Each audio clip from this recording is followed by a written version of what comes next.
Olá, eu sou a professora Ana Paula e hoje no Bate-Papo Previdenciário nós vamos entrevistar o professor Milvio Braba. Além de advogado, ele também é atuante na Comissão de Direito Previdenciário da OAB Paraná. Tudo bem, doutor Milvio? Obrigado, Ana. Obrigado, pessoal, pela audiência. Obrigado, Ana, pelo convite. Também atuo na Comissão de Direito Previdenciário da OAB do Paraná. Já estamos aí na segunda gestão em que eu acompanho os trabalhos da comissão. E sou atuante aí na área do direito previdenciário já, não vou dizer, mas uns 10 anos aí já tá bom. Senão a gente fica entregando a idade, né? É importante deixar esse detalhe claro. A gente deixa uma margem de erro aí pro imaginário dos alunos. E é importante também para os nossos alunos frisar que o professor Milvio já atua há muitos anos, né, nessa área. Sim. E é nosso professor do IEPREV também. Sou professor lá da casa, sou professor do IEPREV. Também dou aula em algumas pós-graduações. Como sou de Curitiba, né, estou em Curitiba, meu escritório fica aqui, estou radicado aqui.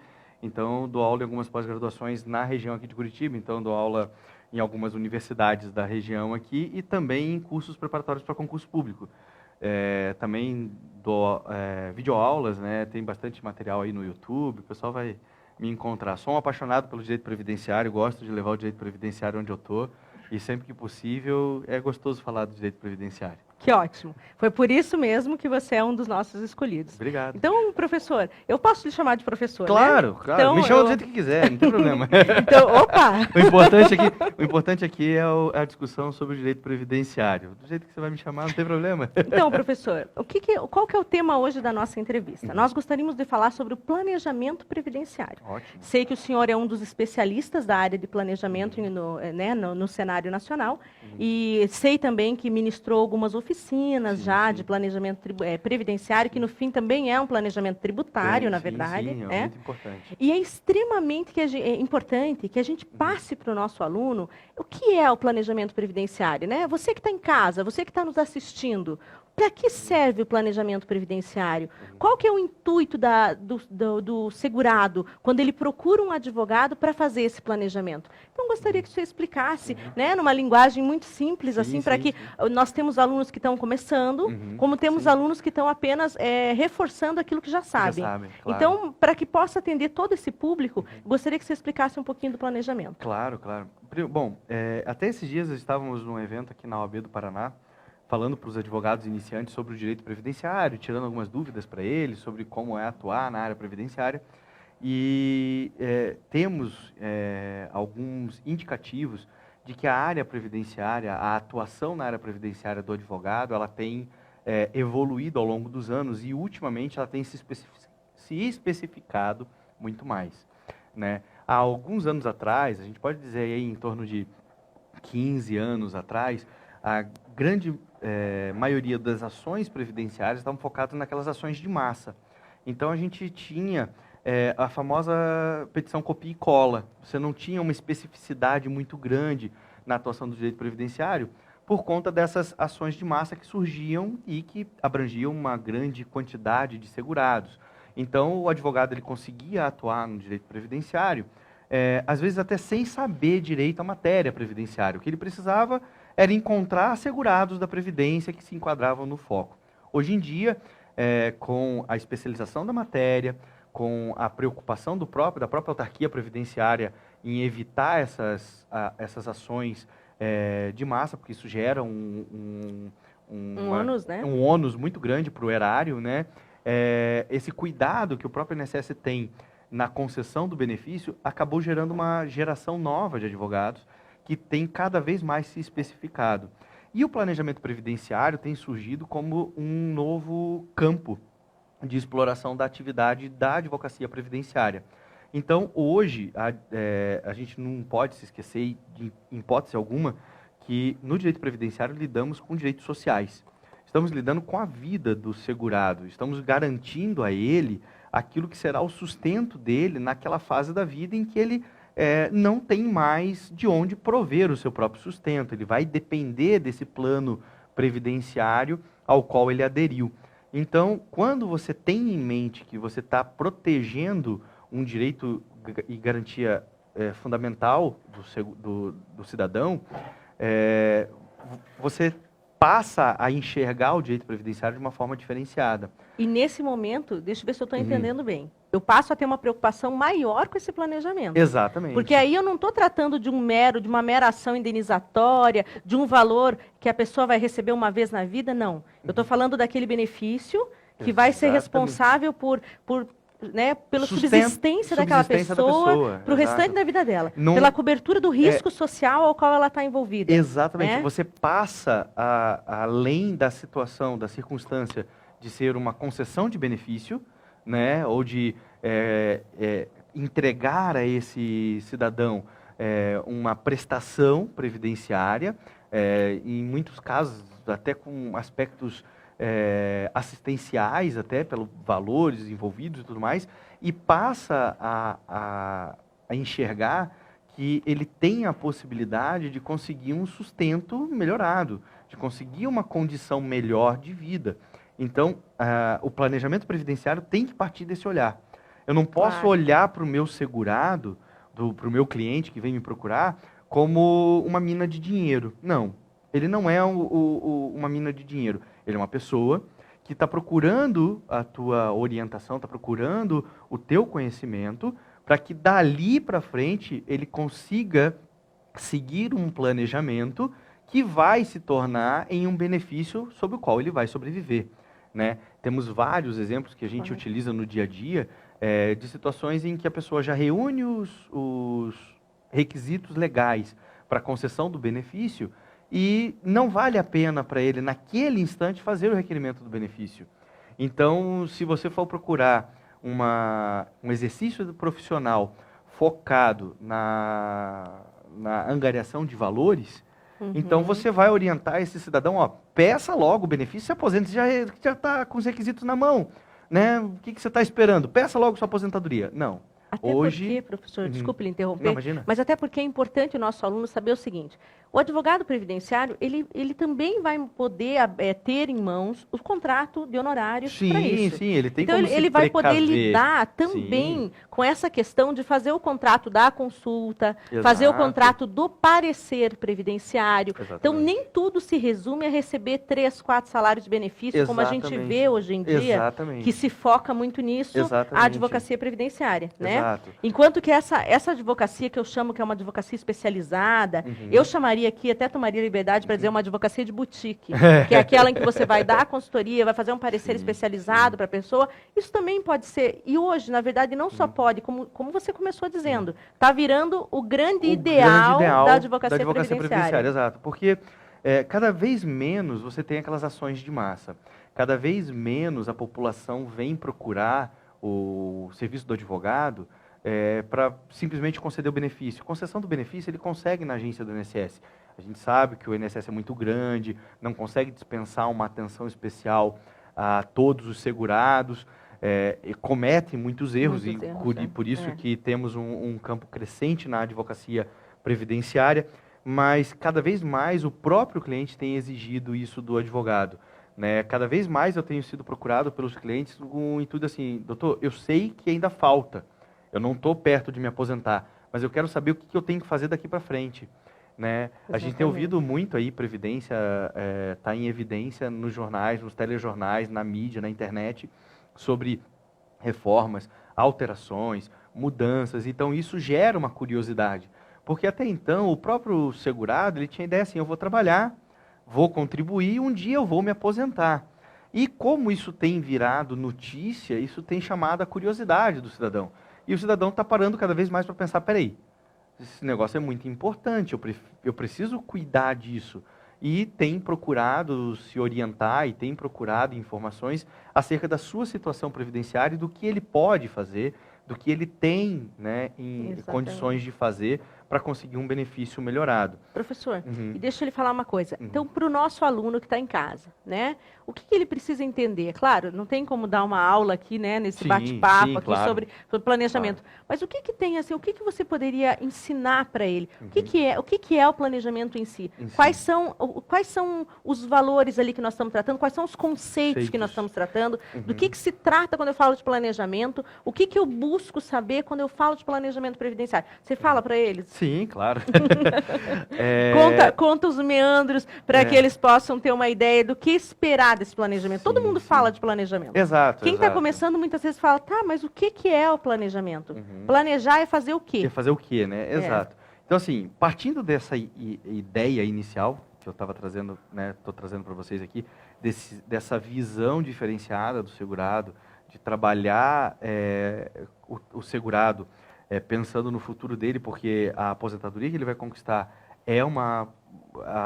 o benefício é a renda que ele vai ter para o resto da vida dele. Muita gente tem a ideia assim, eu vou ganhar R$1.500 hoje, mas beleza, eu estou trabalhando, é uma complementação de renda, tá bom. Só que esse R$1.500 vai ser a renda dele para o resto da vida quando ele parar de trabalhar. Então você tem que pensar nisso também. Então hoje, um passo a passo importante, o primeiro passo que você tem que dar você tem que conhecer todas as regras de concessão de benefícios. Tá? A gente tem dentro do direito previdenciário 3 grandes divisões: o regime geral, os regimes próprios, o regime complementar. Você tem que saber em qual deles o teu segurado está inserido obrigatoriamente, porque tanto no regime próprio quanto no regime geral a filiação é obrigatória, e por essa obrigatoriedade você acaba ficando um pouco engessado, porque você não tem o que fazer, ele é obrigatório, tem um patamar a ser obedecido, a ser seguido, tem a questão tributária, você tem as alíquotas de contribuição, os coeficientes de contribuição sobre o qual incide a contribuição previdenciária, então isso já te deixa engessado. Mas é bom porque te dá um ponto de partida, porque você sabe que aquilo ali é obrigatório, então aquilo ali ele vai ter que cumprir. A partir desse ponto, você tem que entender como funciona a dinâmica financeira ou econômica desse teu segurado. Então, como nós sabemos, o regime geral, o que abrange a maior quantidade de segurados, ele tem um teto, ele tem um limite, você não consegue receber além. Então, vou te dar um exemplo. Temos a doutora Ana Paula, que vou dar um exemplo para vocês. Advogada também, previdenciária, muito bem sucedida no exercício da sua profissão, tem uma renda média de R$10.000 por mês. Gostei, gente, gostei. Viram? Né? Não é à toa que é brinco, joia, né? Não é à toa. Mas seguindo, por mais que você quisesse contribuir com base nos R$10.000, o regime geral de previdência te impede. Você tem um limite que atualmente gira acima um pouco dos R$5.000, né? Na legislação atual. Então, eu já sei, previamente, para você, que o máximo que você vai conseguir extrair da Previdência é o teto. Por mais que a sua renda mensal seja superior. Você não contribui por isso. Você contribui até esse limite e é desse limite que você vai alcançar benefícios. Nesse ponto, é um perfil de cliente que eu tenho que imaginar alternativas para complementação dessa renda, né? Então, ele tem que saber que lá na frente, quando ele for se aposentar, ele não vai ganhar os R$10.000. Pode parecer bobagem o que eu estou falando, ou muito básico, mas a maioria dos clientes que tem esse perfil, eles não sabem disso. Eles não têm essa consciência de que os 10, 15, 20 mil reais que ele ganha hoje não se traduzem em aposentadoria. Que existe o teto, mas eles não visualizam isso na vida deles no futuro. Exato. Né? Então, não se preocupam com isso. Esse é um perfil de cliente que vai ter que ser trabalhado de uma outra forma. Você vai ter que apresentar para ele alternativas de investimento do dinheiro dele, por exemplo, numa previdência complementar. Ou num outro tipo de investimento que o perfil dele indique, né? Então, eu sempre dou o exemplo do meu pai, ele já me permitiu, ele já não briga comigo mais que eu falo isso dele. O meu pai, ele só investe em poupança. Se tiver um economista aí do outro lado, ele vai ficar louco. Poupança, tá perdendo dinheiro, tá jogando dinheiro fora. Eu sei, eu já falei isso para ele. Mas ele só investe em poupança. Renda fixa, segurança, não tem tributação no saque, de liquidez imediata. É algo que foi vendido para a população há muitos anos atrás. Hoje em dia, pelo nosso sistema financeiro atual, pela circunstância econômica que passa o país, botar dinheiro na poupança é jogar dinheiro fora. Você está perdendo dinheiro, deixando dinheiro parado na poupança. Agora, eu não consigo convencer o meu pai, né? Como é que eu vou convencer alguém do contrário? Tem pessoas que são abertas e entendem e mudam o foco dos investimentos. Passam para outros tipos de investimento. Ah, mas aí você sai do direito previdenciário e você está indo para uma carreira de investimentos. Não. Eu me limito ao meu conhecimento. Eu não entro na seara do investimento financeiro bancário. Para isso existem contadores, existem os próprios educadores financeiros, existe uma linha de profissionais para isso. Se eu prevejo no meu cliente esse perfil, eu mostro para ele o que ele consegue da área previdenciária. Olha, no regime geral ao qual você está obrigatoriamente filiado, você vai conseguir isso. O que você vai fazer além disso, você tem essa e essa e essa alternativa, e para isso você tem que contratar um profissional especializado na área. Nós temos esse profissional que ganha acima do teto, que é uma Sim, preocupação, sim, que ele vai ter claro. que investir. E nós temos aquele profissional que ganha perto do teto, mas que paga salário mínimo. E que ele não sabe o que ele está fazendo, né? Exatamente. E aí, para esse, muitas vezes, o planejamento vai ser muito útil. Exato. Porque daí, através desse planejamento, o que ele vai perceber? Você vai mostrar para ele que ele pode melhorar e muito a situação dele. Exato, Né? exato. Claro que isso não é com 36 meses de contribuição, como acontecia no passado. Antigamente, né? exato. E eles exatamente. também vêm com ideias, esses parâmetros exato, antigos, exatamente, né? Exatamente. E aí, e nesse planejamento, então, você vai colocar também esses aspectos. Sim, sim. E daí vai analisar... Como eu disse, quando você identifica o perfil do teu cliente, eu dei alguns exemplos de perfil aqui. Uhum. Quando você identifica o perfil do teu cliente, a partir dali você vai traçar o teu plano e a tua meta. Então, a gente tem vários perfis. Você tem o perfil do profissional autônomo que contribui pelo mínimo, mas ganha muito mais. É Você verdade. tem o perfil do profissional empregado, segurado empregado, carteira assinada, que ele já contribui fixo. E aí a renda dele ali pode ser variável, porque ele recebe comissões, pode ser fixa, porque ele já tem um salário fixo e acabou. E aí, para ele, você vai ter que demonstrar para ele o que ele tem, né, de obrigatoriedade e o que ele pode fazer além, onde ele pode investir melhor. Porque o planejamento previdenciário significa você entender a estrutura financeira e econômica desse teu cliente, tá? E conseguir que ele extraia o maior benefício com o menor investimento. Esse é sempre o ideal. É que eu busque para o meu cliente um menor investimento, né, e um retorno maior. Então, em alguns casos, dependendo do histórico contributivo que ele tem, dependendo da idade que ele tem, das contribuições que ele tem dentro do período básico de avaliação, tudo isso tem que ser checado. Então, eu não posso atendê-lo sem ter o conhecimento do CNIS dele. Uhum. Eu não posso atendê-lo, se ele for segurado do regime próprio, sem ter uma certidão lá do regime próprio que me traga o extrato de contribuições dele.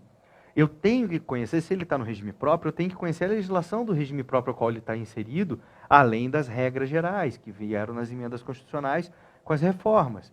Se ele está inserido no regime geral, eu preciso conhecer as regras de concessão da pensão, da concessão de benefício do regime geral. Então, Perfeito. eu tenho que traçar algumas estratégias. Para eu começar um bom planejamento, eu tenho que ter conhecimento. Eu tenho que conhecer os regimes e eu tenho que conhecer as regras e os tipos de benefícios que são concedidos. Professor, tem uma pergunta que não quer calar. Os alunos lá, eles estão pensando nisso. Sim. E eu tenho que fazer aqui a voz deles. Sim. Tem, olha só. Uhum. Tem como advogar no direito previdenciário sem tratar de cálculo? Não. Então, o nosso aluno, assim, aquele que fala assim, não, mas eu fiz direito porque eu odeio matemática. Tem como você pode até advogar, sim, mas advogar de um jeito com qualidade, competência. É complicado. Tem que conhecer cálculo. Tem que conhecer cálculo. Pode até não ter uma intimidade com o cálculo, mas você tem que conhecer a estrutura. Por exemplo, é difícil você atuar em concessões de aposentadoria sem saber como se calcula uma aposentadoria. Eu vou citar minha mãe aqui, você citou teu pai. Não, minha mãe diz assim, ó, você pode até não gostar de fazer, mas você tem que saber fazer para poder contratar o serviço. Exato. E fazer um controle em cima daquilo. Exatamente. Então, assim, como eu te disse, tem vários colegas da área que eu conheço que fogem do cálculo, mas eles sabem como funciona o cálculo. Então, como você mesmo disse, até por uma questão de controle, eu consigo, né, não fazer o cálculo, mas saber como ele deve ser feito. Hoje em dia, por exemplo, como a gente sabe, e na nossa área é muito comum, principalmente nas causas de juizado. O juiz pede para que o INSS apresente a planilha de cálculos na liquidação, né, da sentença. Tem muitos advogados que não sabem dizer se aquele cálculo está correto ou não. Imagina, gente, a gente está falando da condenação, do valor final, aquilo que o advogado vai receber, aquilo que o teu cliente vai receber. e ele bate o olho e não sabe enxergar se está certo ou está errado, se os parâmetros que foram utilizados estão corretos ou não. Então, o básico ele tem que saber. Mesmo que ele não goste de fazer, ou que ele efetivamente não faça, mas conhecer a estrutura, saber como funciona a feitura do cálculo, como que se elabora o cálculo, tem que saber. Isso fundamental. É fundamental. Até porque lógico, existem várias né, regrinhas bem específicas, sim, né, sim, professor? sim. Quando é aposentadoria por idade, quando é aposentadoria por tempo de contribuição. Exatamente. Agora nós temos a medida que veio trazendo 85, 95. Então, isso muda bastante a concepção que a gente tem do cálculo. Exato, exatamente. E não tem como eu dar uma orientação para o cliente na consulta sem ter uma noção mínima né, do que como se trata, de como que é a sistemática. Exato. O eu odeio matemática não cabe mais. Não cabe mais. Não Aqui cabe. na nossa atuação não cabe mais. Por exemplo, trazendo para o planejamento previdenciário a questão do 85-95. Muitos clientes já têm me procurado e eu tenho feito essa avaliação.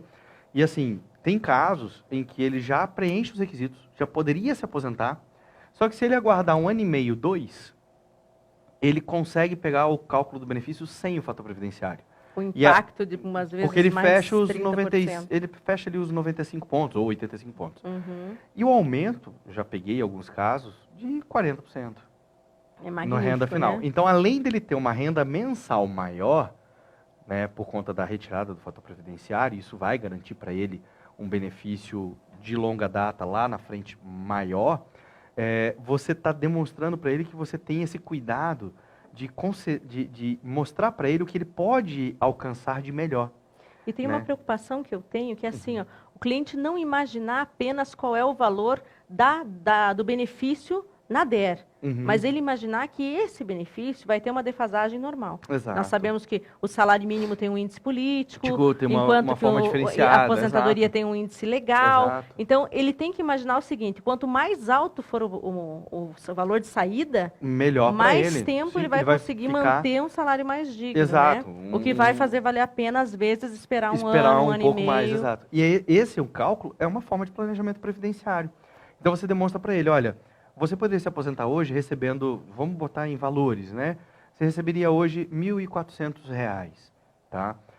Esses R$ 1.400 vão te representar, durante os próximos 2 anos, um ganho, vamos colocar que tem 13º, são 26 meses, porque tem o 13º, a R$ 1.400, ele vai chegar aí perto da casa dos 35, 40 mil reais de valores acumulados nesses 2 anos. É esse valor que ele está abrindo mão, né, para aguardar uma nova aposentadoria que vai ser de 2.200. Ele está ganhando um aumento de R$ 800. Tá bom, divide 40 mil por R$ 800. Ele vai recuperar São isso rapidamente. 50 meses. Então, em 50 meses, ele está recuperando aquilo que ele investiu na espera.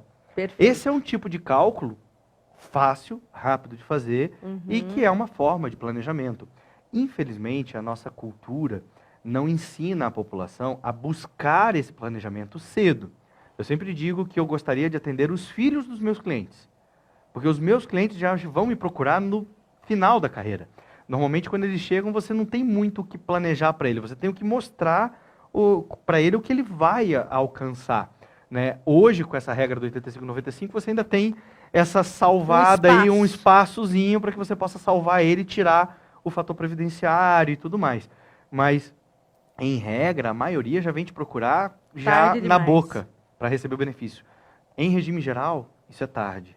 Né? Então, o ideal seria que cada vez mais cedo a população e a clientela viesse te buscar, viesse se orientar, porque, como eu disse, existe um caráter de obrigatoriedade no sistema, do qual você não pode fugir, mas existe muita margem para que você possa planejar e adequar aquilo que você quer obter.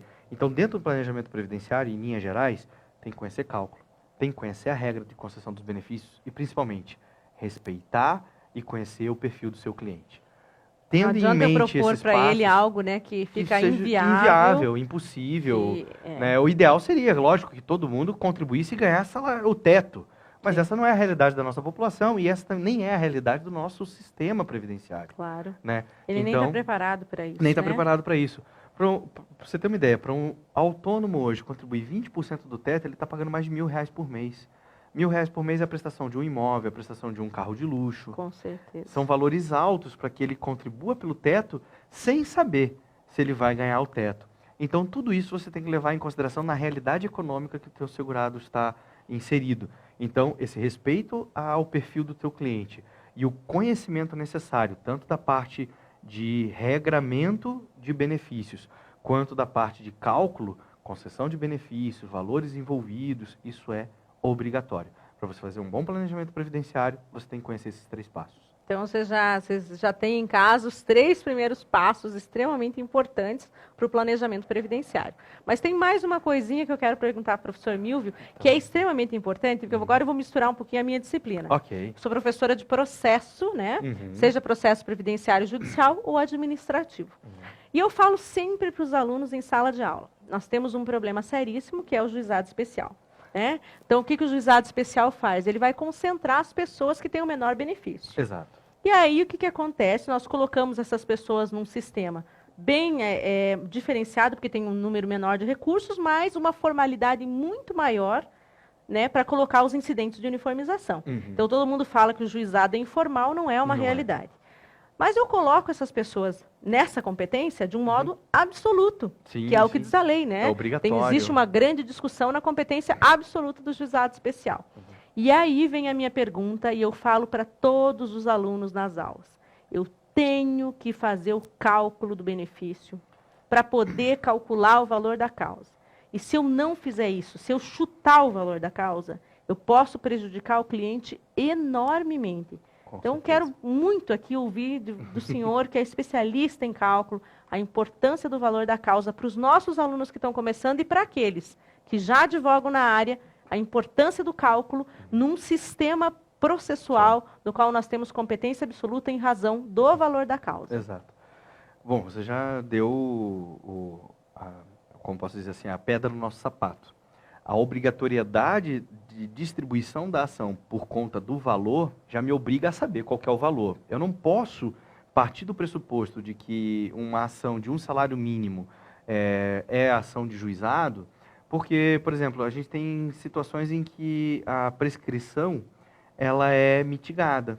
Vou dar um exemplo do segurado menor de idade, né, dependente, que tem direito a uma pensão por morte. Ele não fica restrito aos últimos 5 anos.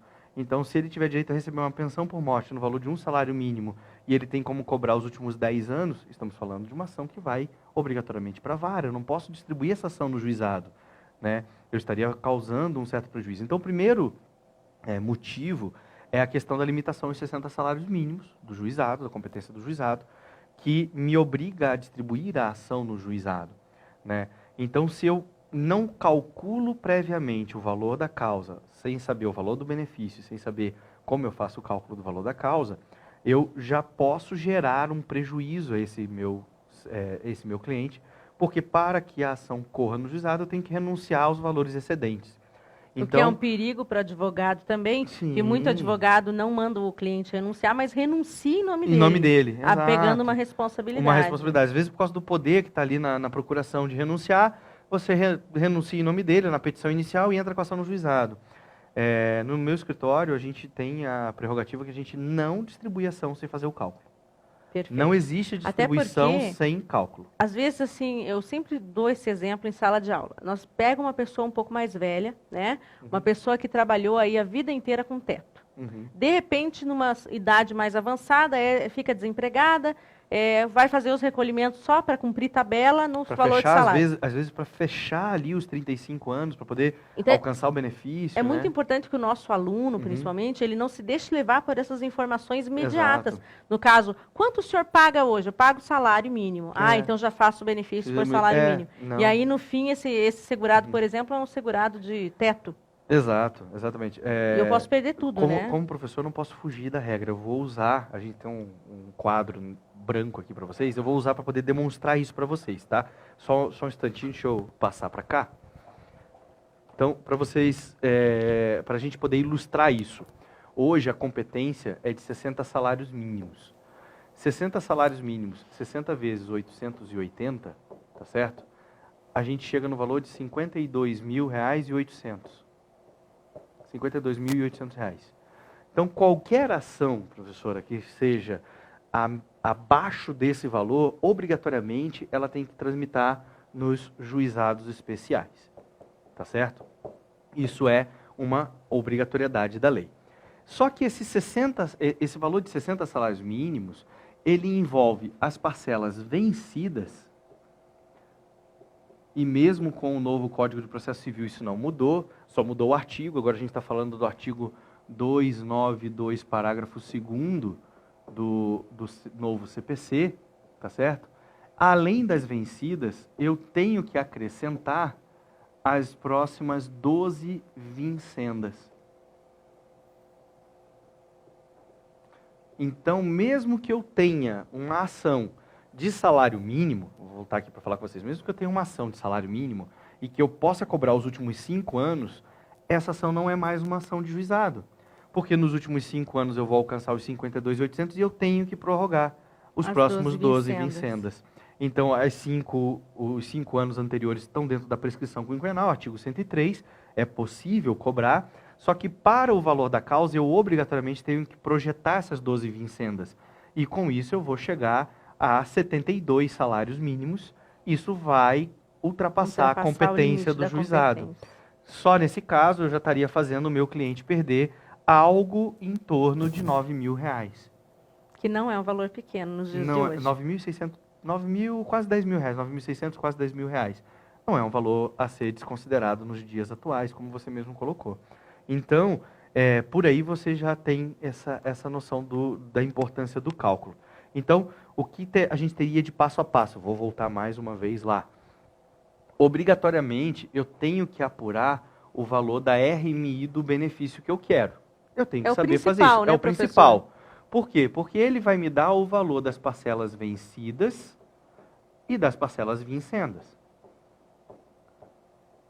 Eu tenho que entender que esse cálculo merece uma atualização monetária. Porque aquela parcela devida há alguns anos atrás não pode chegar hoje com o mesmo valor. Eu tenho uma condenação obrigatória em juros de mora após a citação. Se o INSS não propôs um acordo, não fechou um acordo logo no início do processo, quando foi citado. Entendi. Então, a partir da citação, eu tenho também incidência de juros de mora. Essas parcelas reunidas vão me dar o meu valor da condenação. Isso é o final do processo. No início do processo, no valor da causa, eu paro aqui, ó, nas minhas parcelas vencidas e vincendas e nas atualizações monetárias. Que seria o nosso valor da causa. Exatamente. E com os 3 valores, o valor da condenação. Exatamente. Então, com essas 2 primeiras parcelas, eu tenho o valor da causa. Com as 3 parcelas, que daí eu incluo o meu juros de mora, eu tenho o valor da condenação. A estrutura do cálculo é muito parecida. Então, a forma de elaborar esse cálculo ela é muito parecida. Entendi. O que muda apenas é a inserção dos juros moratórios e, lógico, com o passar do tempo da ação, eu vou ter mais parcelas inseridas e a atualização monetária vai ser feita lá na data da condenação, da liquidação. Agora, para ingressar com o início da causa, eu não posso esquecer, eu tenho que calcular a RMI do benefício, eu tenho que apurar as parcelas vencidas, eu tenho que apurar as parcelas vincendas, jogar a atualização monetária e achar o valor da causa. Extrema importância. Eu atendi há pouco tempo uma situação em que eu fui consultado por um segurado que se sentiu lesado pelo advogado, porque o advogado entrou com a ação dele diretamente no juizado e houve a limitação aos 60 salários mínimos na data do ajuizamento da ação. Esse cidadão tinha um cálculo feito pela contadoria do juízo no processo, em que ficou demonstrado que o advogado dele fez ele renunciar no ajuizamento da ação de um importe de R$45.000. Então, eu vou te contar um caso mais grave, que eu conto muito em sala de aula. Uhum. Eu não advogo mais no momento, né? Porque eu estou licenciada no CARF. Sim. Mas eu tenho um cliente, né, que eu atendi em 2011, que abriu mão de R$240.000. Então, assim, é por isso que eu sempre digo, a importância da gente cuidar daquilo que é dos outros. Esse caso que eu né? estava comentando foi, para mim, me chamou muito mais a atenção, porque não foi por conta do cliente, o cliente não sabia. Foi aquilo que você explicitou um pouquinho antes. O advogado, sem o conhecimento do cliente, ingressou com a ação no juizado, renunciou aos valores, tinha poderes para renunciar na procuração, e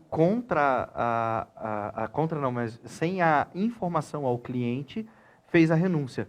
Resultado final, na condenação, apesar de ser uma causa de juizado, como foi uma causa longa, o valor do salário era alto, esse cidadão recebeu R$180 mil e ele deveria ter recebido R$320 mil. Nossa, que diferença, hein? E cabendo aí, possivelmente, uma regressiva. Foi por isso que eu fui procurado, eles queriam imaginei. uma orientação, né, para fazer a ação regressiva. Eu não lido com a área civil, então eu passei para um outro profissional conhecido, mas eles utilizaram os meus cálculos e eu me coloquei à disposição como